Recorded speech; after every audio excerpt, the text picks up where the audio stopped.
ассалому алайкум бинандагони азизу арҷманд, нашри навбатии барномаи иттилоотии пайғом манзури шумост.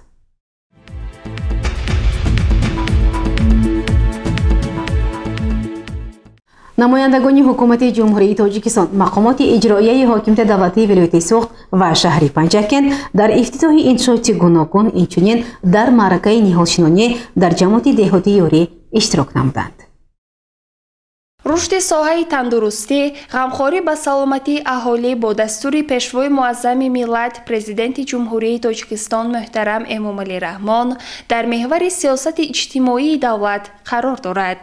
Бо иштироки намояндаи ҳукумати ҷумҳурии Тоҷикистон, ноиби президенти Академияи миллии илмҳои мамлакат Абдусаттор Саидов, муовини раиси вилояти Суғд Зариф Мирдадо ва раиси шаҳри Панҷакент Холиқзода Абдухолиқ дар деҳаи ёрии ҷамоати деҳоти ёрӣ бинои маркази саломатӣ баъди таъмиру таҷдид ки бо мусоидати мақомоти иҷроияи маҳаллии ҳокимияти давлатии шаҳр ва саҳмгузории шарикони рушд сурат гирифт, мавриди истифода қарор дода шуд. Бино барои пазироӣ ва табобати аҳолӣ ҳамаи шароити зарурӣ, ҳуҷраҳои бо таҷҳизоти тиббӣ муҷаҳҳазро доро буда, 17 нафар кормандони тиббӣ онҷо фаъолият мебаранд. дар бинои маркази саломатӣ намояндаи ҳукумати ҷумҳурии Тоҷикистон, вилояти Суғд ва шаҳри Панҷакент бо табибони марказ суҳбати самимӣ анҷом дода, ба онҳо дар фаъолияти пурсамар ва хизмати шоиста ба мардум барор таманно намуданд. ҳамчунин дар ҳамин деҳа нахустин табобатгоҳи дандонпизишкии хусусӣ бо номи Табассум ки аз ҷониби соҳибкор ва дандонпизишк Баҳодур Норов бо харҷи 600 000 сомонӣ бунёд шудааст, ба кор шурӯъ намуд. дар табобатгоҳ ҳамаи таҷҳизоти зарурӣ барои табобат насб шуда, ба мизоҷон 4 нафар кормандони тиб хизмат мерасонанд.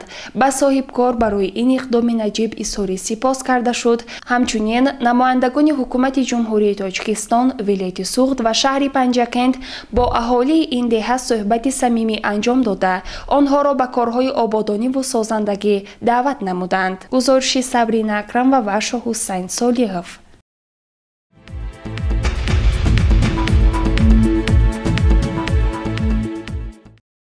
дар паёми президенти ҷумҳурии Тоҷикистон муҳтарам Эмомалӣ Раҳмон ба Маҷлиси олии кишвар ба иқдому ташаббусҳои соҳибкорон ва мардум ҷиҳати саҳмгузорӣ дар ҳалли масъалаҳои иҷтимоӣ баҳои баланд дода шудааст.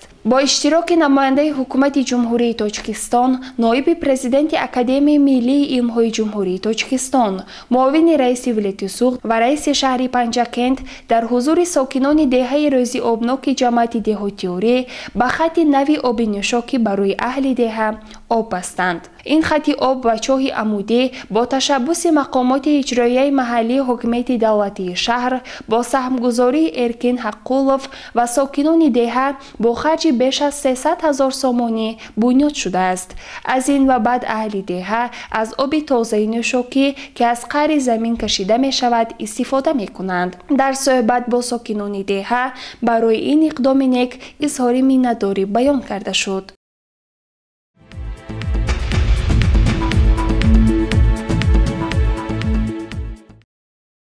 дар паёми асосгузори сулҳу ваҳдати миллӣ пешвои миллат президенти ҷумҳурии Тоҷикистон муҳтарам Эмомалӣ Раҳмон ба Маҷлиси олии мамлакат вусъати корҳои ободониву сабзгардонӣ, ҳифзи табиати биҳиштосои Тоҷикистон дар шароити тағйирёбии иқлим хеле муҳим дониста шудааст.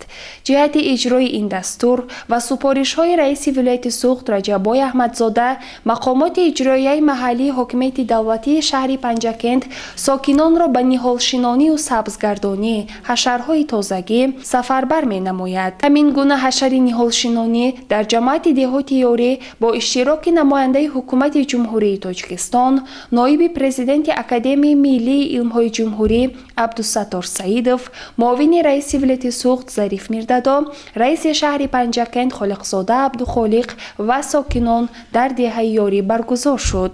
зимни ҳашар дар ду тарафи роҳи даромади деҳа даҳҳо бех ниҳолҳои ороишӣ шинонида шуд. Дастур дода шуд, ки чунин ҳашарҳо идома дода шуда дар ду тарафи роҳи дуполаёрӣ ниҳолҳои гуногуни ороишӣ шинонида капудизору сабзпӯш карда шавад.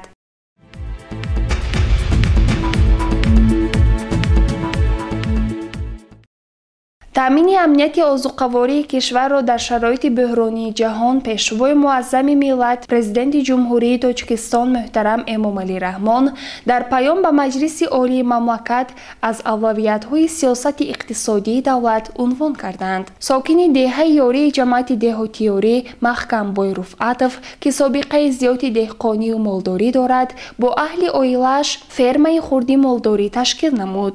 ин ҷо ҳоло дар навбати аввал 20 сар чорвои калони хушсод, 25 сар гӯсфанд, 2 сар асп ба парвариш гузошта, дар оянда ба тадриҷ саршумори онҳо зиёд карда мешавад.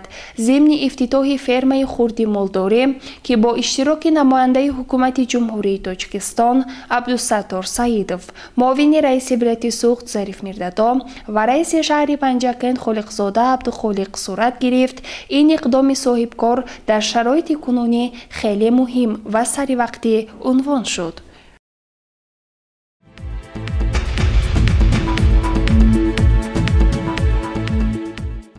дар мақомоти иҷроияи маҳаллии ҳокимияти давлатии шаҳри Панҷакент ҷанбасти фаъолияти кумиҷроияи ҳизби халқии демократии Тоҷикистон дар шаҳри Панҷакент дар соли 2023 баргузор гардид. асосгузори сулҳу ваҳдати миллӣ пешвои миллат Президенти Ҷумҳурии Тоҷикистон раиси ҳизби халқи демократии Тоҷикистон муҳтарам Эмомалӣ Раҳмон дар маҷлиси кумиҷроияи марказии ҳизб, ки санаи 8 декабри соли 2023 баргузор шуд, иброз доштанд, ки ин ҳизби мардумӣ дар ҳаёти сиёсиву иҷтимоии Тоҷикистон нақши муассир дошта, дар ташаккули фарҳанги сиёсӣ ва худшиносиву худогоҳии мардум саҳми сазовор мегузорад ва он ба нерӯи тавоноии сиёсӣ табдил ёфтааст. ҳамин маънӣ дар маҷлиси кумитаи иҷроияи ҳизби халқи демократии Тоҷикистон дар шаҳри Панҷакент, ки бо иштироки раиси шаҳри Панҷакент Холиқзода Абдухолиқ, муовини раиси кумитаи иҷроии ҳизб дар вилояти Суғд Фирдавс Салимов, аъзоёни кумиҷроия ва фаъолони ҳизб баргузор шуд. дар ҳисоботи раиси кумитаи иҷроии ҳизби халқи демократии Тоҷикистон дар шаҳри Панҷакент, узви Маҷлиси миллии Маҷлиси Олии Ҷумҳурии Тоҷикистон Мурод Шукурзода ифода ёфт. гуфта шуд, ки кумитаи иҷроия ташкилотҳои ибтидоӣ аъзоёни ҳизб, ки беш аз 15 000 нафарро ташкил медиҳанд, соли 2023-ро бо таҳкими корҳои тарғиботӣ, фарогирии доираи бештари аҳолӣ ба он, ташкили чорабиниҳои гуногуни тарғиботию фарҳангӣ, беҳдошти корҳои дохили ҳизбӣ ҷанбаст намуданд. раиси шаҳри Панҷакент Холиқзода Абдухолиқ ва муовини раиси кумитаи иҷроияи вилоятии ҳизб Фирдавс Салимов дар маҷлис сухан гуфта, таваҷҷӯҳи ҳизбиёнро ба таҳкими корҳои тарғиботӣ, иҷрои нақшаҳое, ки дар ин ҷаласа тасдиқ шуд, ҷалб намуданд. гузориши Сабрина Акрам ва Вашо Ҳусайн Солиҳов.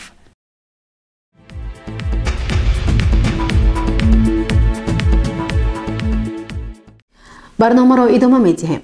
дар суди шаҳри Панҷакент мурофиаи судӣ нисбати як нафар шаҳрванд, ки тавассути шабакаҳои иҷтимоӣ хабару наворҳои гурӯҳи ифротиву террористиро тамошо карда онро паҳн мекардааст, баргузор гардид. мутаваҷҷеҳ бошед ба гузориши хабарнигорони мо. дар марҳилаи навини давлатдории миллӣ яке аз ҳадафҳои стратегияи давлату ҳукумат ҳифзи асосҳои сохтори конститутсионии давлат ва таҳкими давлатдории миллӣ ба шумор меравад. бо вуҷуди озодӣ ба ҷавонон ва имкониятҳое ки давлату ҳукумат ба эшон фароҳам овардааст, боз ҳам ҳастанд нафароне ки аз имкониятҳо истифода набурдаву даст ба хиёнат мезананд. яке аз чунин нафарон Ҳакимов Ҳасанбой Шодиқулович, сокини деҳаи сайрони ҷамоати деҳотӣ Рарз мебошад. ном бурда санаи 31 августи соли 1996 дар ноҳияи Айне ба дунё омадааст. муҷаррад муваққатан бекор аст. او با ماده 307 علاوه 3 قسم 2 کودکس جنایتی جمهوری تاجیکستان که جوابگری جنایتی را برای اشتراک در فعالیت حزب‌های سیاسی، اتحادیه‌های جمعیتی دینی یا دیگر تشکیلاتی که نسبت آن از جانب سود قرار اعتبار قانونی پیدا کرده درباره برهم دادن یا منع فعالیتش بنابر سبب به عمل برآوردن فعالیت اکستریمیستی قبول شده است. اینچنین مساعدت کردن به فعالیت آنها با استفاده از واسطه‌های اخباری عامه، شبکه‌های اینترنت و یا با طرز دیگر پیش بینی نموده است عیبدار دانسته می شود. سودی حکیموف حسنبوی در تالاری سودی شهری پنجکند تحت رئیس کننده سودی ایساقزاده ظفر با کاتب مجلس سودی ایساقزاده جسور، یاردمچی پروکرور شهری پنجکند حکیموف سامان و ادوکات اسکندر و محبت دایر گردید. عیبدار شونده حسنبوی حکیموف زمانی در مهاجرتی مهنتی قرار داشتن نیز توسط شبکه‌های اجتماعی هر گونه ویدیوهای مربوط به رویه‌های سلفیه و وهابیه را تماشا نموده برای پهن نمودن آن مساعدت نموده است. پس از برگشتن به وطن به شهری پنجکند برای کار آمده و موقتا آنجا زندگی می نماید که از جانب مقامات میلیسیا در اینجا دستگیر کرده شده است. پس از پرسش عیبدار شونده و شاهدان سود چنین حکم کرد. حکیموف حسنبوی شالیقلویچ با ماده 307 علاوه 3 قسم 2 کودکس جنایتی جمهوری تاجیکستان گناهکار دانسته شده با این ماده جزا در نمود محروم ساختن از آزادی با مهلتی 5 سال و 6 ماه با نگاه داشتن در کلانه اصلاحی دارای نظام پرزور تعیین کرده شد. سرشبه مورد ادای جزا نسبت حکیموف حسنبوی شالیقلویچ از 20 اکتبر سال 2023 به حساب گرفته شد. چاره پیشگیری نسبت حکیموف حسنبوی شالیقلویچ نگاه داشتن در حبس به تغییر ماننده شد. دلیل شایع یک عدد تلفن موبیلی تنگه ویوو در دفترخانه سودی شهر پنجکند نگاه داشته شده است. پس از اعتبار قانونی پیدا کردن حکم مذکور خاطرش تازه کرده و محکوم شده حکیموف حسنبوی شالیقلویچ برگردانده شد. حکیموف حسنبوی از عملی خویش پشیمان بوده و از جوانان خواهش میکند که سیاستی پیش گرفته سروری دولت را سرمشق کاری خویش دانسته برای آبادی دیار تلاش نمایند. پیشوای ملت محترم پرزیدنت جمهوری تاجیکستان امروز رحمان که بر همه جوانهای امروز که برای پیشروی آبادی وطن عزیز خود که صادقانه خدمت کنند، همچنین جوان خود آینده زندگی آینده وطن را میخوان آبادانی پیشرویش را زمین گرفته و از همین کردار و رفتاری که خود نافهمیده استفاده بردم صدقا پشیمانی خودم را اظهار کرده خودم را گناهکار می‌دانم.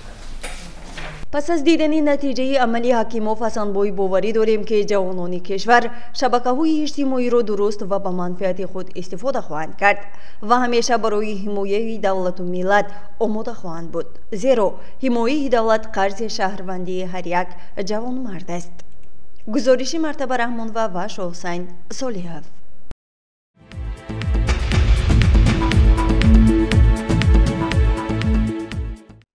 وابسته به اجرای قرار رئیس شهری پنجکند از سال 10 مارس سال 2023 تحت رقم 1 درباره تأمین فعالیت با نظام نقلیاتی مسافرکشانی به شهر پنجکند وارد شونده سال 22 دکبر سال 2023 گزارش نمایش داده بوده، ولی تا به حال اجرای این قرار پورا تأمین کرده نشده است. با این مقصد گروه کاری با همراه کارمندان بازرسی دولتی اتومبیلی و دیگر مقامات دخلدار تدبیرهای ترغیباتی و نظارتی را ادامه بخشیدند. توجه نمایید به گزارش دیگری برنامه.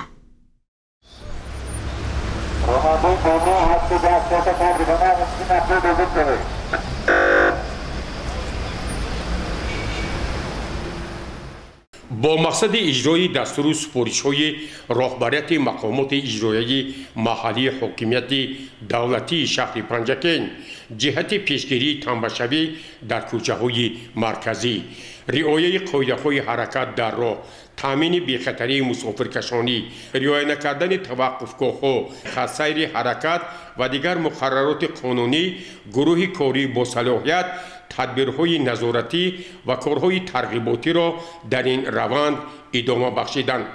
از طرف نمایندگان مقامات اجرایی محلی حاکمیت دولتی شهر پنجکین شعبچه بازرسی دولتی اتومبیلی شعبه وزارت کارهای داخلی جمهوری تاجیکستان در شهر پنجکین میلیسه اکولوژی خدمات دولتی منطقوی تنظیم و نظارت در ساحه نقلیات مؤسسه دولتی نقلیات اتومبیلی و خدمات رسانی لوجستیکی در ولایت سوخت کارخانه فرعی دولتی خوجگی منزلی کمونالی و کارمندان واسطه‌های اخبار عامه سبب و عامل‌های تنبشوی رعایت نکردن قانون و قرارهای قبول شده قاعده‌های حرکت در راه سرعت بلند توقف نکردن در ایستگاه‌های معین گردیده ایجاد کردن مانع‌های خطرناک با اشتراک رانندگان مخصوصاً رانندگان واسطه‌های نقلیات مسافرکشانی نداشتن راهخط معاینه تکنیکی سندهای ضروری پیش بینی شده و دیگر عمل‌های غیرقانونی را آشکار نمودند.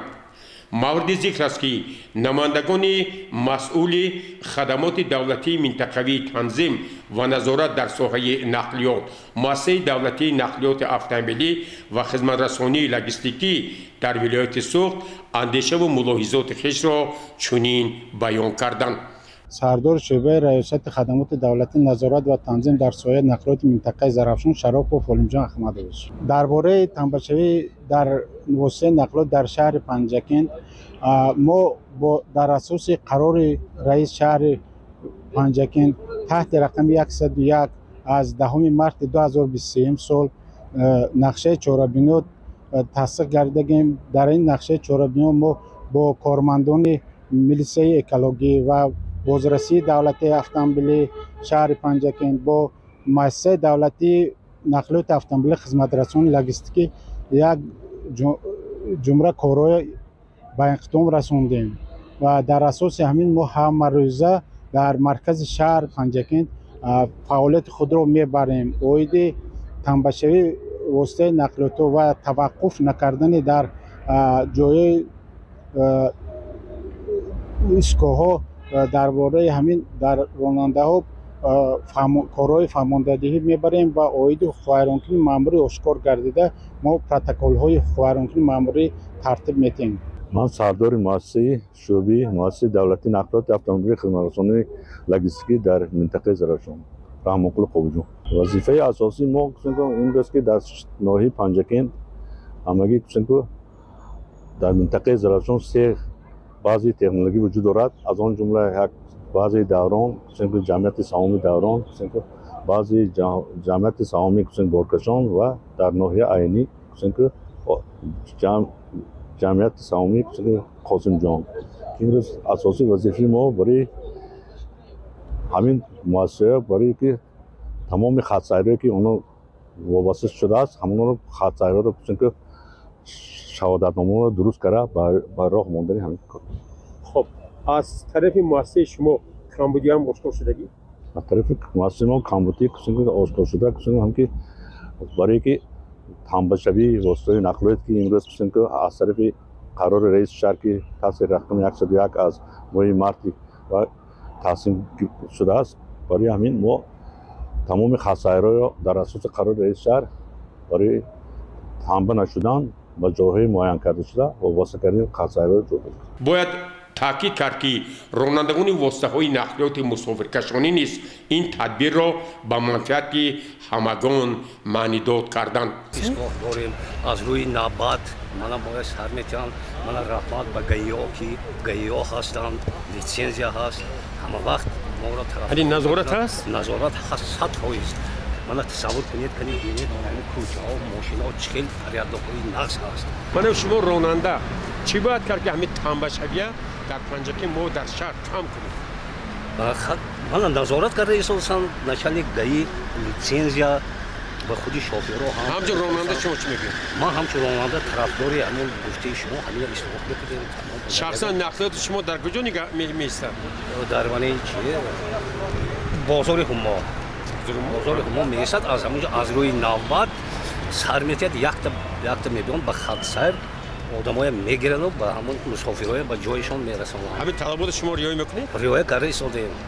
از روی اطلاع سردار شعبچه بازرسی دولتی автомобили شعبه وزارت کارهای داخلی جمهوری تاجیکستان در شهر پنجکن عطا خواجه‌زاده ظهور در جریان فعالیت مشترک گروه کاری در یک روز نسبت به 90 نفر رانندگان پروتکل‌های حقوق ویرانکنی معمولی ترتیب داده شد. او تاکید کرد که دوام دهه اول ماه ینور کارمندان بازرسی دولتی автомобили در شهر پنجکن در همبستگی با دیگر مقامات دختر 750 قانونشکنی‌های مربوط راه نقلیات را آشکار ساخته تصمیم گرفتند که برای پیشگیری و کاهش دادن حادثه‌های ناخوش در این سمت با گسترش کارهای ترغیباتی و معرفتی، نصب اعلان‌های آگاهی کننده، برگزاری سنجش‌های مشترک و نظارتی تدبیرهای هدفناک را با موفقیت ادامه می‌بخشند. گزارش عباس همراس‌زاده و شاهحسین صالحی.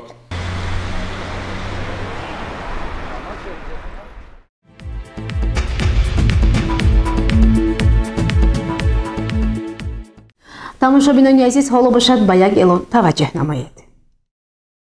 ҳамдиёрони гиромӣ, дар доираи нақшаи корҳои ободониву созандагӣ, сабзу хуррамгардонӣ, тозаву озода намудани шаҳру деҳотамон рӯзи шанбе, яъне санаи 13 январи соли 2024 шанбегии умумихалқӣ гузаронида мешавад. бинобар ин аз роҳбарони ташкилоту идораҳо, корхонаҳо, раисони ҷамъиятҳои деҳот, маҳаллаҳои шаҳр, соҳибкорону тоҷирон ва ҳамаи шаҳрвандон эҳтиромона даъват менамоем ки дар шанбегии умумихалқӣ фаъолона иштирок намуда барои тозаву ороста бардоштани партовҳо аз назди манзилҳои истиқоматӣ, корхонаву идораҳо, хиёбону кӯчаҳо, шинонидани ниҳолу гулбуттаҳои мавсимӣ саҳми худро гузоранд.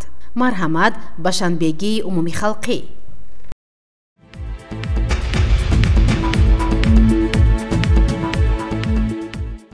тамошобинони азиз, инҷо мерасем ба фарҷоми барнома. дар рӯзҳои истироҳатӣ барои ҳар яки шумо истироҳати хушу бо фароғатро хоҳонем. хайр, саломату сарбаланд бошед.